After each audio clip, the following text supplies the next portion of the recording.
Hello there, people of the world. How are you guys doing today? I've been talking a lot about vulnerability and how important it is to be your true self and to let other people see you for who you really are. That's so important, but I feel like I really need to follow that up with what happens when you're vulnerable and you get shut down and rejected and hurt. This has been something that I have had a really hard time with in my life just because I am pretty much an open book.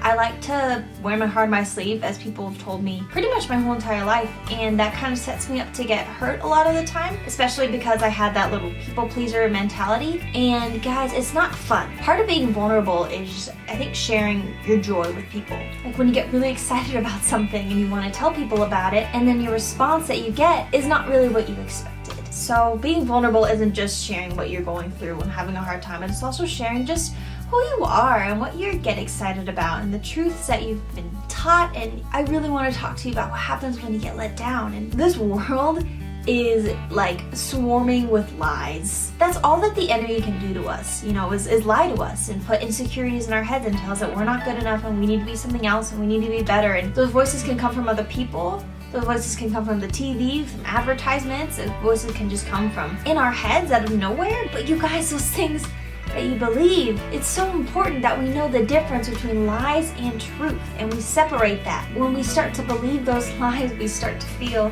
not good enough and insecure. And this happened to me, guys, last week. I don't know what, it was really random. I haven't shared details about this with really anybody, but I had a few days where the enemy was just swarming me with lies about myself. The tricky part is I knew that they were lies, but sometimes we just can't help but believe them. And that can come from getting rejected by someone, from someone saying something to you that doesn't sit well because you were vulnerable with that person and they didn't respond the right way that you were hoping. And that turns into these lies in your head about what you believe. And when that happens, I just want to isolate myself. Like, I don't want to share what's going on. Like, I get really self-conscious and insecure, and it sucks. When we believe those lies, it sucks. So the one thing that I hold on to in those situations is just knowing God's truth. Like, know who you are in Jesus, because our lives are protected in Him. As crazy as it sounds, which I still am having a hard time understanding this, but when Jesus looks at us,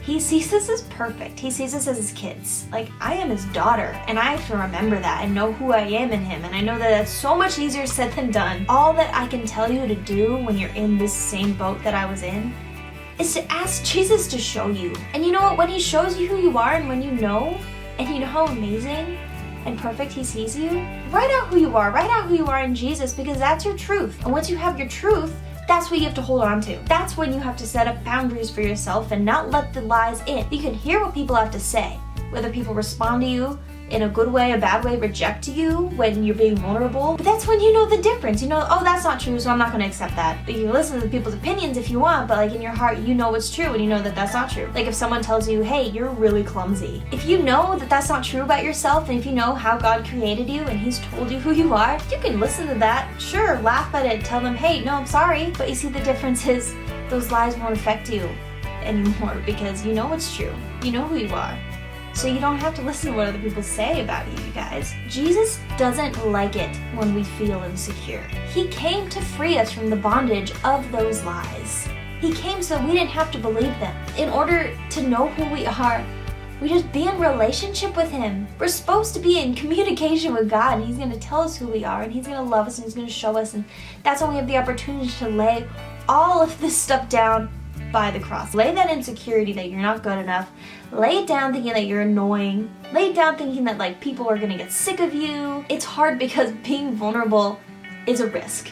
It is, because you don't know what kind of response you're gonna get. You don't know if it's gonna be combated with lies about yourself, with a rejection that makes you feel bad. If we know the truth about who we are, those lies cannot affect us. It's kind of like we'd be invincible. Like with Jesus, guys, we really are invincible to the enemy. All the enemy can do is lie to us, and we don't have to believe that. And if you feel like you are believing it, I'd say, hey God, I think this is a lie. I want to know what's true. Can you replace how I'm feeling? Can you replace this insecurity? Can you replace this anger, this sadness? Can you replace it with your presence and your peace? The insecurity will die off. That lie will be shut down. Jesus gave us His Spirit to lead us into all truth. So if we stay in communication with Him, we have that Spirit, we will know what's true. I don't want you to believe that you're not good enough, because you are. If there's things like this that are bothering you, and if you're stuck believing these lies about yourself, and if you're feeling insecure, I want you to take every little detail about that to God.